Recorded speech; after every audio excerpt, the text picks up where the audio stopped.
good while ago, and I do a lot of those kinds of talk shows. I was on a talk show, and the host wanted me to answer questions by callers. As you may or may not know, I make people angry. I've never understood that. I'm loving and kind and not a threat to anybody, but some reason they get angry. And an angry guy called up. He was an Adventist, Seventh Day, and he was angry that I worshiped on Sunday and gave a pile of reasons why the Sabbath was not Sunday, why I was disobedient to the clear word of God. By the way, I love Seventh-day Adventist. And in my seminary classes, I've had a lot of young Seventh-day Adventist guys preparing for the ministry. And I often preach in their churches. But this man was really angry, and he went on and on and on.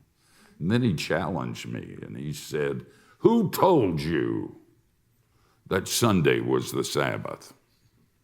And I said, "My mother." "Are you calling my mother a liar?" Dead silence. Don't ever say anything bad about Santa Claus or mothers. And this morning, I'm not going to say anything bad about Santa Claus, but a caution about mothers. And I want to introduce you to one, and a very interesting and informed incident that took place with her. If you have a Bible, and I note that most of you don't,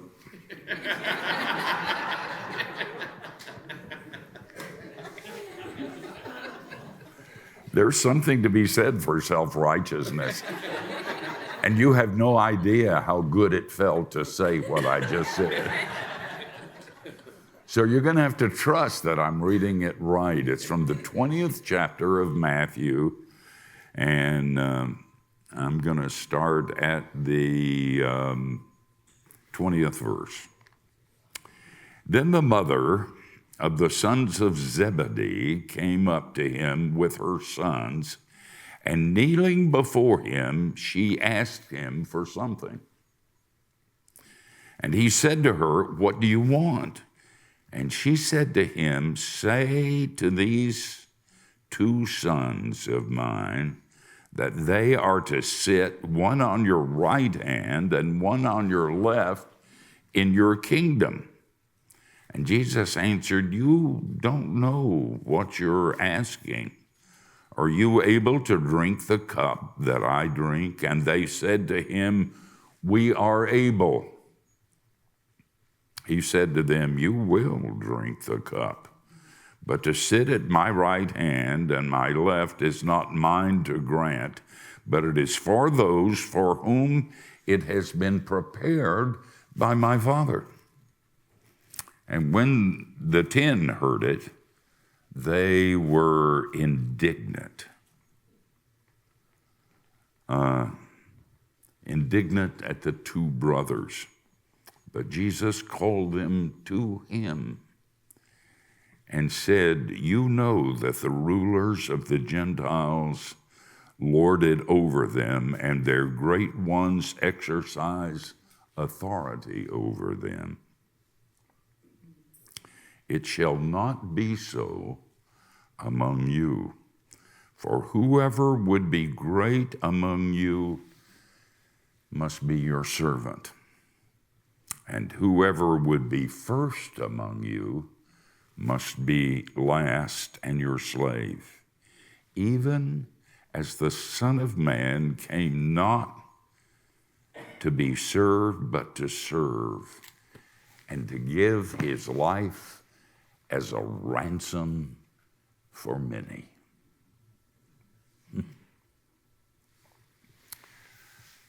James and John were the boys. They were the sons of Zebedee, and they were among the closest friends of Jesus. In fact, the top 3. Just so you know, James was the first one to die as a martyr. And John was the last one to die. Jesus called them, and it was a name he gave to them because he was fond of them. He called them sons of thunder. That means they were not quiet. They were brash, sometimes in your face. In fact, James and John remind me of Tullian. And in a moment, we're going to look at some things that Jesus taught them and the other 10 disciples, and I can hardly wait to get to it. But first, let's go down a side road and look at Mary. Mary was the half-sister of Mary, the mother of Jesus. That means that she was close to Jesus, watched him grow up, watched him blow his nose, maybe even changed his diapers. And sometimes, and it happened when Jesus went back to his hometown, when you're that close to greatness, you can't see it. But she did. Everybody else thought he was a wandering Jewish rabbi, but she knew he was a king. And her request was inappropriate. But her heart and her faith weren't. She came to the right place. One time, Napoleon conquered an island kingdom, and the general primarily responsible for the success of that battle, and a friend of Napoleon's, was approached by Napoleon, and he said to him, "What can I give you by way of thanksgiving for what you have done in this battle?" And the general said, "Give me this island that I may rule over it." The other officers were shocked at the request, and Napoleon granted it. And do you know why?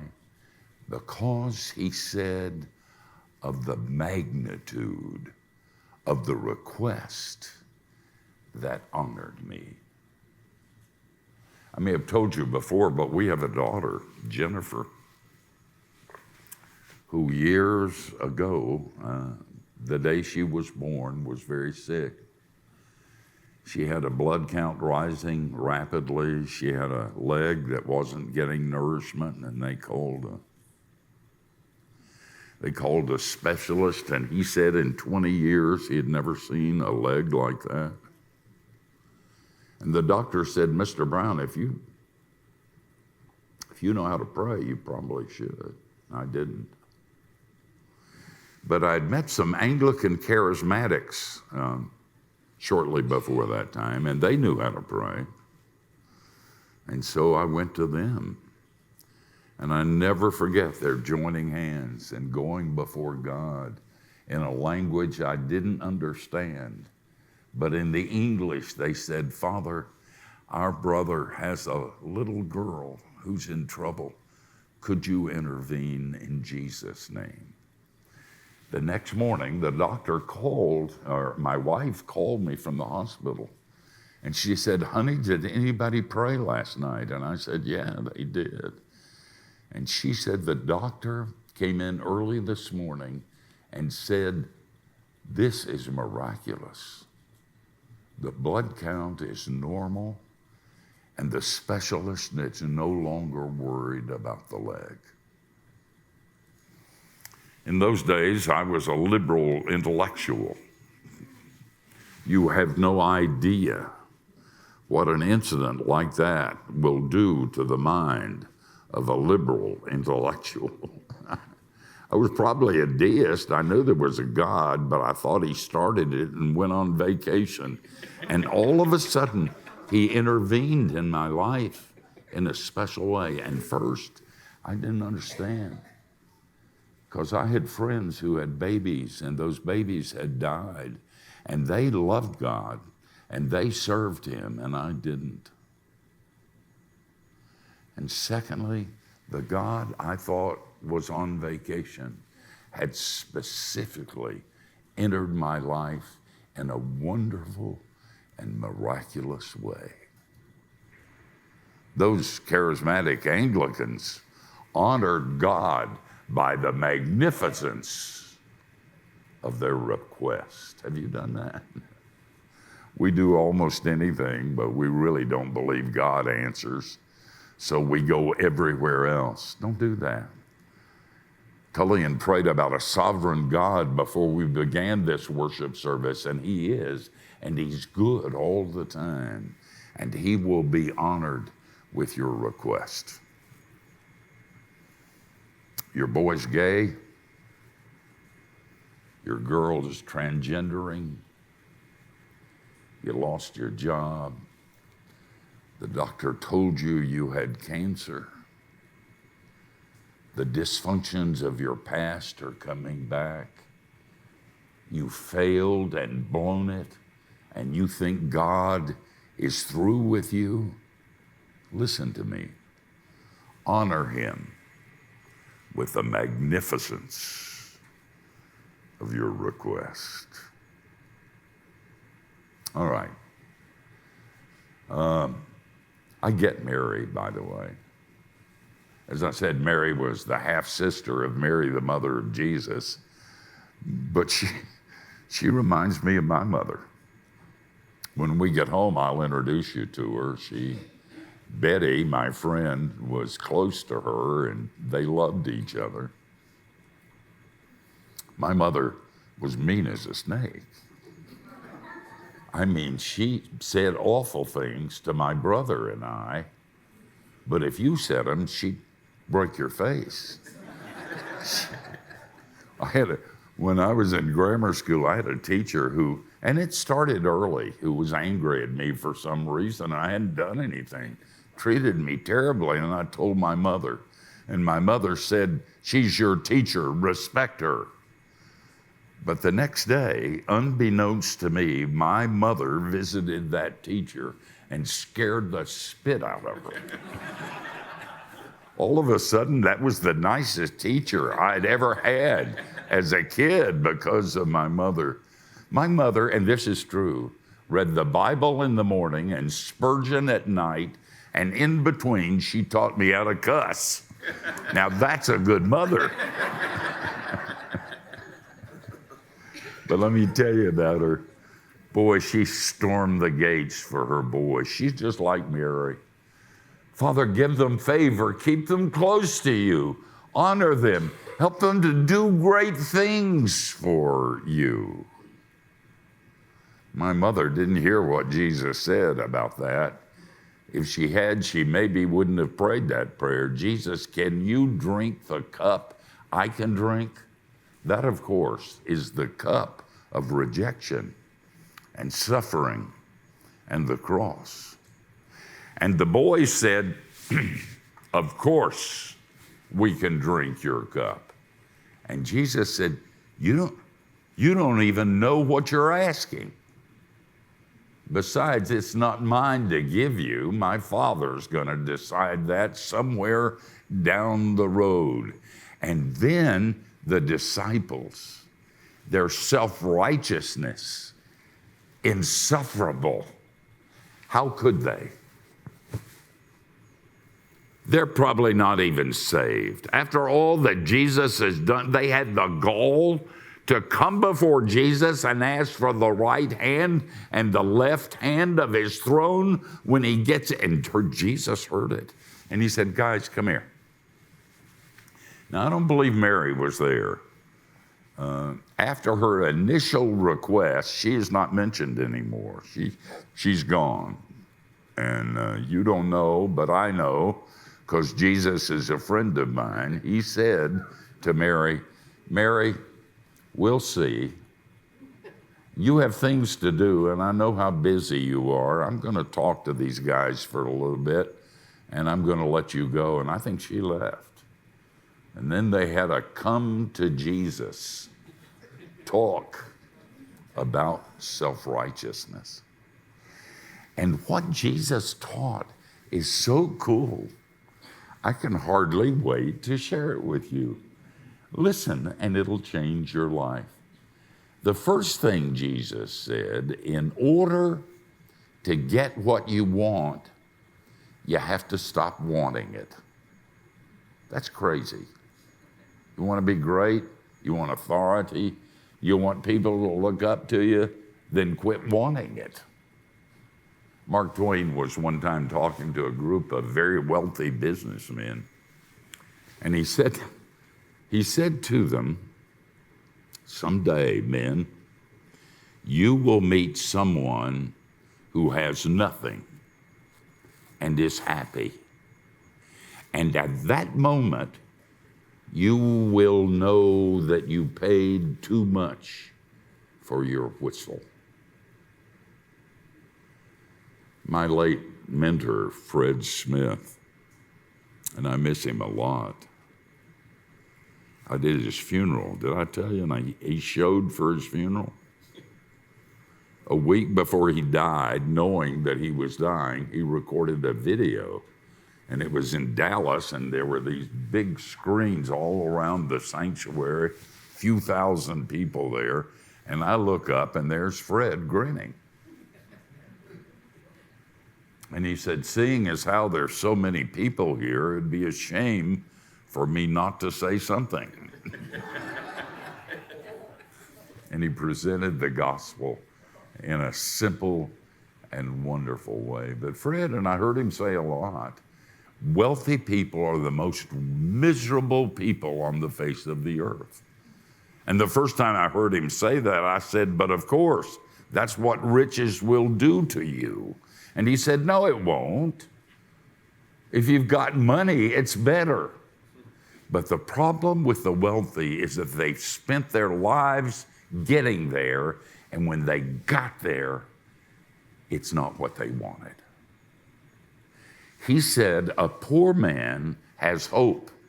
A rich man is hopeless. I've thought about that. I've thought about, in order to get what you want, you gotta stop wanting it. How do you do that? I want hair. I've been praying for it for a very long time, and I'd like to be rich. I'm tired of my Honda. I want a Mercedes. And I wish my books would sell better. I need the money.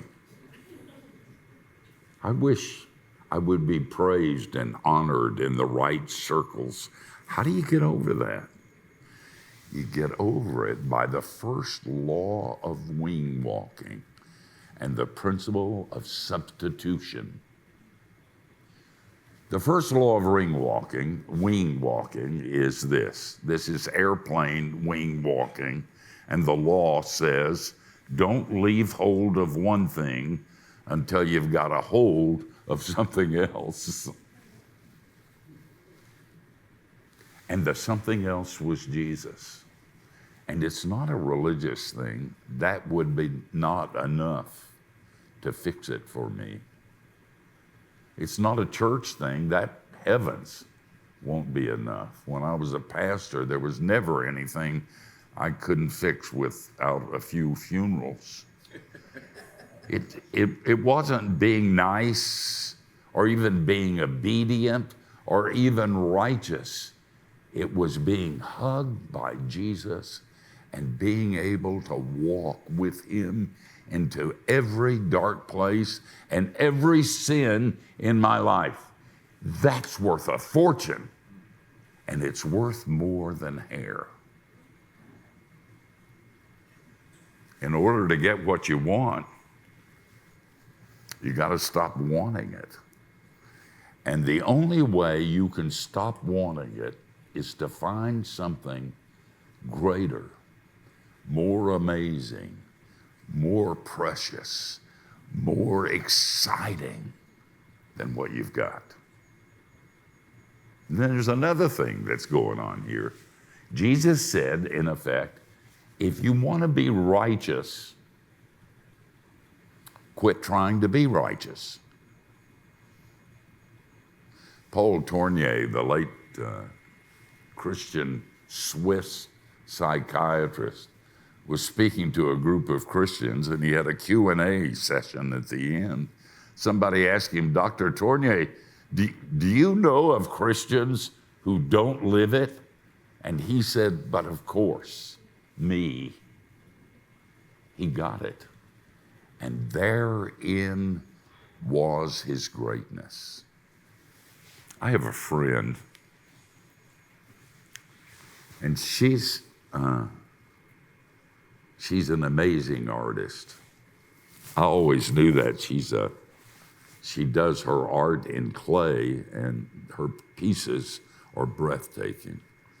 Well, finally, in Atlanta, the world has recognized how great she is, and she's being shown in some of the great galleries in Atlanta. When it first started, they took public relations and advertising pictures of my friend, and they brushed it. They took away the blemishes she had on her face. And she was livid, and she went to the PR people and said, put the blemishes back. God gave me those. The power is in the blemishes. It really is. Let me tell you something, and you need to remember this. God will either allow you to sin greatly, or he will allow you to see the greatness of your sin. And he will do that because he loves you. You have the most honest pastor I've ever known. I used to judge students in their preaching by how often I said, I don't believe I'd have said that. And if I said it more than 3 times during their sermon, they got an A. Since Tullian was 6 years old, I've been saying, I don't believe I'd have said that. And I've said about him so often, I don't believe I would have said, but he's so honest. John Frost, who's a part of this church, and he's in Denver today. I told him if you love Jesus, he'd be here. He said, look out for Tullian. And he said, I have never met a pastor with as little armor as Tullian Chavigian. That's true. You know why? Do you know why God is doing stuff in this church? Because of that. If you want to be righteous, quit trying to be righteous. The reason we're so bad is that we're working so hard to be good. Oh man, I was a pastor for a whole lot of years. In fact, I did it for so long, I don't need Jesus to get to heaven. When I die, they're gonna say, you poor dear, you come on in. But I've seen so many people I love work so hard to please the God who is already pleased. Chill out. You're gonna be better.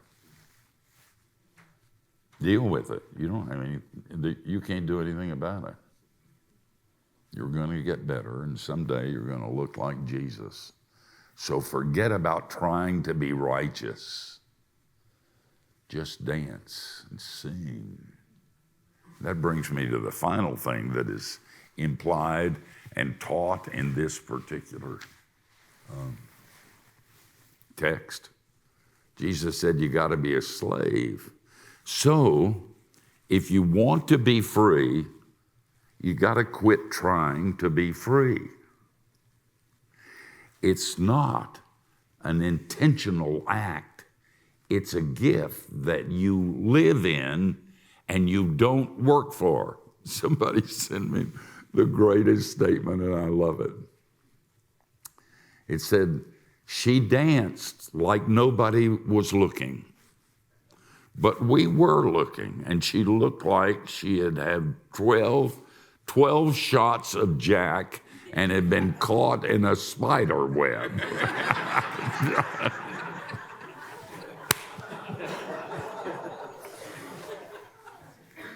That's the way the world looks.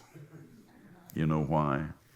Because they work to be free, and they didn't get a hold of something else. You're free because you're loved. Deal with it. You're free because you're forgiven. Rejoice. You're free because you're His. Does that mean you can go where you want? Yeah. Be what you want. Oh, yeah. Say what you want. Oh, yeah. And dance and sing before the God of the universe. Sometime, and I'll come back if you'll invite me again. Most places won't do it the second time. If you invite me back, I'm going to preach a sermon on the benefits of not caring. Boy, that would go. As a matter of fact, the people who change the world don't give a rip about changing the world. That's true, by the way. You know what I did 3 or 4 months ago? I spoke at the graduation of my granddaughter at a university where she graduated. And they gave me another phony doctorate. I'm not even a nurse. And you know what I said to those kids? I said, you're very fortunate to have me. That's not because I'm good looking or so smart. It's because I'm old. And when you're old, you don't give a rip. So if you want to know the truth, you've got to listen to an old person, because they're not trying to get anything out of you.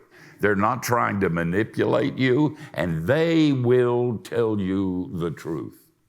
So you're fortunate to have me, so listen up. What I'm going to tell you is the truth, and it's important. And they did. And I had a great time. What I didn't tell them is that I had learned not to care a long time ago before I was old. I had to hide it because I needed the job, but I really didn't care because I cared about Him. I loved Him. I wanted to be with Him. I wanted to dance and sing because of Him. I don't know, never knew Jerry Falwell. I preached at Liberty University and quoted Tony Campolo and made him mad, and I'm not going to go back. But I did stay in the house where Jerry Falwell lived. And the guy that took me there in my suitcase said, you know, sometimes Jerry walks, you know, he'd been dead for years. And he said sometimes he walks because he's not pleased with people who sleep in his bed. And I thought, I hope Falwell doesn't show up tonight and rob me of my sleep. At any rate, I didn't know him, but there were some things I admired about him. I was invited by the head of the American Jewish Committee, whose home was in Miami, to go to the Fontainebleau Hotel one time, this had been years ago, to hear Jerry Falwell as he addressed the American Association of Rabbis. I mean, rabbis from all over the country and around the world were at the Fontainebleau, and I got a chance to go. In order to get into the place where he was speaking, we had to get by people who were picketing. But I got in the balcony, and I was sitting with my friend and fiddling with my Christian ring, thinking nobody knows I'm a Gentile. And it came off my finger and rolled 2 rows in front of me, and the rabbi picked it up, brought it up, and gave it to me and smiled. and said, "Enjoy this, Reverend." And I'm thinking, it's just me and Jerry. I hope he does well. And he did. He talked to them for maybe a half an hour. And you could tell from their body language they weren't glad to have him. Then he had a Q&A period at the end, and one of the rabbis stood up and said, "Dr. Falwell, what is it you want from us?" And Falwell, God bless him, said nothing. "I have everything I want. I came here to say to you that I'm going to be your friend. And even if you don't want me to be your friend, I don't care. I'm going to still be your friend. I came here to say to you that I love you. And even if you don't want me to love you, I'm going to love you anyway." You know what happened? They gave him a standing ovation. That's when I held my hand up with my ring, saying, "I'm with him." That's what we are. We don't matter. You're free. You're already righteous. It's his righteousness. You don't have to want anything more. And he sends us into the world. And if you listen to what I taught you, you know it now. To say to the world, "I love you. And even if you don't want me to love you, I'm going to love you anyway." You think about that. Amen.